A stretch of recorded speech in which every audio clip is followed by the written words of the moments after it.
Bonsoir à tous, ravi de vous retrouver dans ce JT du vendredi 12 juillet 2024. Du lundi au vendredi à partir de 18h, l'essentiel de l'actualité du Grand Grenoble. C'est déjà une victoire. C'est l'Iséroise Mélina Robert-Michon qui a été désignée aux côtés de Florent Manodou comme porte-drapeau de la délégation française lors de la cérémonie d'ouverture des Jeux Olympiques dans 2 semaines tout pile. La lanceuse de disque qui fêtera ses 45 ans dans 6 jours disputera à Paris ses 7e JO après avoir débuté l'athlétisme à la Côte-Saint-André il y a plus de 30 ans. À son palmarès, une médaille d'argent olympique à Rio en 2016, un titre de vice-championne du monde, une médaille de bronze aux mondiaux et 40 titres de championne de France. Elle est d'ailleurs toujours détentrice du record national avec un lancer à 66,73 m.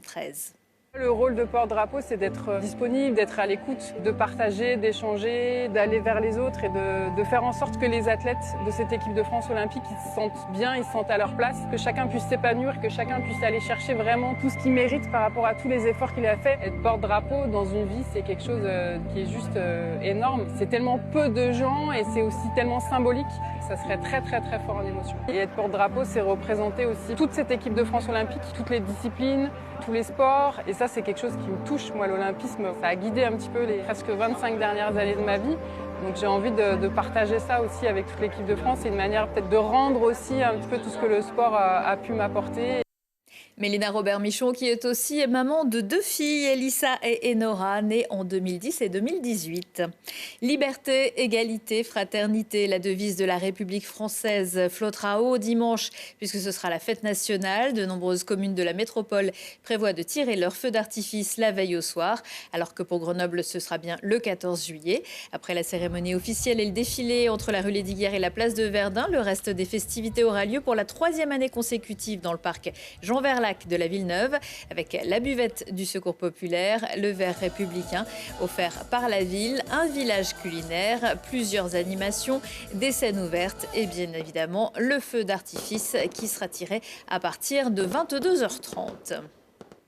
Livraison de bonnes nouvelles. Les livreurs de repas à vélo qui travaillent sur Grenoble ont désormais un local au 8 rue Saint-François, en plein centre-ville, mis à disposition par la ville qui, depuis plusieurs années, réclame un statut de salarié pour ces travailleurs de la rue, dans une situation très précaire. En décembre dernier, une dizaine d'entre eux, soupçonnés d'être en situation irrégulière, avaient été interpellés par la police sur ordre du préfet avant d'être libérés. Un local de repos pour les livreurs, un local dans lequel ils peuvent organiser les réunions de leur association, recevoir des rendez-vous notamment avec des syndicats ou des conseils juridiques, boire un petit coup quand ils sont fatigués, pouvoir se mettre à l'abri quand il pleut, pouvoir recharger leur téléphone ou leur batterie de vélo électrique. Ce sont des travailleurs comme les autres et pourtant ils ne sont pas traités comme des travailleurs comme les autres par leur employeur présumé qui sont les plateformes. Ils doivent acheter leur propre matériel, leur propre vélo, leur propre téléphone. Ils sont livrés à eux-mêmes pour répondre aux courses, pour subir des évaluations négatives de clients vis-à-vis desquels ils ont très peu de moyens de recours aujourd'hui. Quelle que soit la météo, ils sont obligés de travailler. Ça devrait être les plateformes normalement qui mettent à disposition ce local, mais puisqu'elles ne le font pas, nous avons pris notre responsabilité, comme beaucoup d'autres grandes villes en France, de leur mettre à disposition ce local qui est propriété de la ville, qui a été rénové pour cela. Tous les livreurs sont contents et aussi d'avoir leur bébé, je peux le dire comme ça. Avoir un local pour un abri en plein centre-ville, ce n'est pas évident. Ça pourra nous permettre ici de connaître d'autres livreurs. Ça pourra nous permettre aussi de se réunir et puis de discuter des différentes problématiques au niveau de la livraison. Donc franchement, on est tellement content, on est dépassé, on est touché même par l'action, par ce taquis que nous avons obtenu. Leur mettre à disposition un local rénové nous semble quelque chose qui est normal. Cela dit, nous allons effectivement voir comment nous adresser aux plateformes qui dénient leur situation d'employeur pour leur demander de participer à l'entretien et aux frais de réfection de ce local. Ça me semble logique aussi.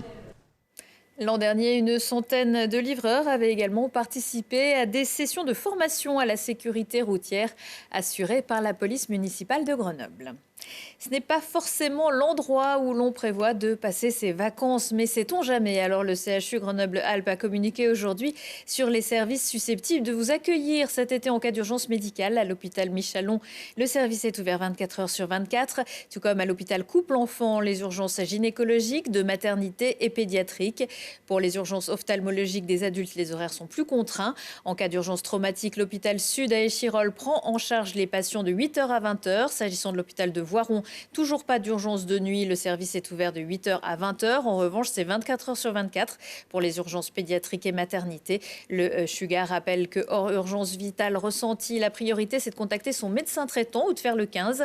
Sur son site, l'Agence régionale de santé propose également une carte des autres lieux d'accueil comme le Passy à la clinique des Cèdres, SOS Médecins ou les urgences de la clinique mutualiste. Viens cocotte, un toit pour poules. C'est la proposition de Poules pour tous. Brouillé au plat, à la coque, si vous rêvez de déguster des œufs frais chaque matin, de déjeuner d'omelette ou de faire de bons gâteaux et que vous avez un petit bout de jardin, Poules pour tous organise une distribution de poules pondeuses bio et plein air samedi à Saint-Quentin-Falavier. Passé 18 mois, les poules pondeuses sont généralement abattues alors qu'elles peuvent encore produire des œufs pendant 3 à 4 ans. Le prix d'acquisition est de 2 € et pour 5 achetés, une est offerte, soit 10 € la demi-douzaine. Réservation obligatoire en appelant le 07 61 16 60 63 ou sur le site poulepourtous.com. Ouvrez les yeux, plus que quelques jours pour aller découvrir l'exposition Miro au musée de Grenoble. Elle s'achèvera le 21 juillet. Le célèbre triptyque des Bleus, mais aussi les constellations, la sieste intérieure à la lumière, des œuvres sur papier sorties du Centre Pompidou et réunies pour une rétrospective exceptionnelle consacrée aux peintres catalans, de la poésie et de l'audace. Camille Avon. Ils sont rarement sortis du Centre Pompidou. La nouvelle exposition du musée de Grenoble, appelée Miro, un brasier de cygne, expose 130 œuvres de l'artiste catalan. Une collection rare qui retrace la carrière de Joan Miró de 1922 jusqu'à la fin des années 70. Peinture, sculpture ou encore dessin, l'un des principaux représentants du mouvement surréaliste, séduit par sa technique dans plusieurs domaines. Ces œuvres sont un prêt des collections du Centre Pompidou à Paris, une première pour le musée de Grenoble. En prévision d'une longue fermeture, une fermeture historique de 5 années, entre 2025 et 2030, du Centre Pompidou, nous lançons le coup d'envoi, je dirais, Grenoble est la première étape de ce que nous avons appelé des constellations, c'est-à-dire finalement une sorte de maillage sur le territoire en France d'expositions exceptionnelles. L'exposition se termine sur les 3 grands bleus, des œuvres qui ont marqué la carrière de Joan Miró, une couleur qui représente sa terre natale, la Catalogne, son ciel, sa mer et ses immensités qui l'entourent, un travail de réflexion et d'accomplissement pour l'artiste. Avec un minimum de moyens et le maximum d'intensité, il parvient à créer une œuvre immersive. Ce sont des monochromes bleus. Les signes sont réduits au minimum. Et pour les faire, Miró dit qu'il a passé plus de temps à les méditer qu'à les faire. Et donc, il y a tout un travail de méditation avant de créer ces grands monochromes. Il a fallu attendre près de 3 ans pour que cette exposition voie le jour au musée de Grenoble, avec certaines œuvres très peu connues du grand public. C'est effectivement un bonheur de voir ce musée vivre, respirer avec des œuvres magnifiques qu'on ne voit finalement pas très souvent, parce que même au Centre Pompidou, la plupart ne sont pas exposés, et même certains, comme le convoyeur du Centre Pompidou, qui travaille là-bas depuis plusieurs années, une dizaine d'années, me disaient mais c'est la première fois que je le vois, donc voilà, c'est un plaisir. Une exposition qui invite au rêve, tout en découvrant l'univers de l'artiste. Le musée est ouvert tous les jours sauf le mardi. Cette exposition a déjà réuni plus d'amateurs d'art que celle consacrée à Pierre Bonnard et pourrait franchir le cap des 90 000 visiteurs. Petit rectificatif sur la distribution de poules pondeuses bio samedi. Ce n'est pas à Saint-Quentin-Falavier, mais à Saint-Quentin-sur-Isère. En revanche, le site pour s'inscrire reste le même, poulepourtous.com.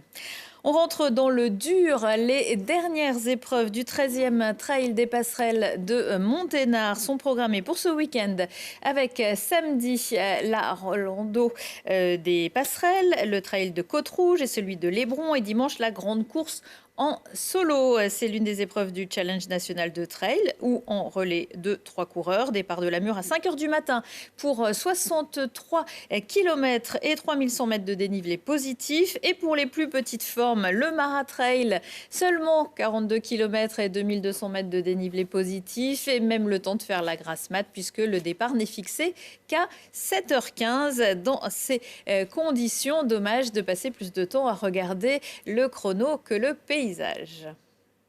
De la vitesse et du spectacle ce week-end aussi aux Deux Alpes avec l'Urban DH District. C'est une première dans la station de Loison et une première pour une épreuve de VTT urbaine en montagne. Le top 25 des riders internationaux s'affrontera sur un parcours technique et descendant entre 1600 et 1800 mètres d'altitude. 12 nationalités sont représentées, beaucoup d'Amérique du Sud. Continent star de la discipline, de nombreuses animations seront également proposées au public. Retour de l'actu dans 1 heure et en replay sur télégrenoble.net. On se quitte en musique avec Tram des Balkans et Mélissa Zantman, toujours en cavale. Ils se produiront samedi soir à Saint-Pierre-de-Chartreuse à l'occasion du festival Les Endimanchés qui propose pendant 2 jours toute une variété de spectacles de théâtre de rue. Belle soirée et excellent week-end à tous.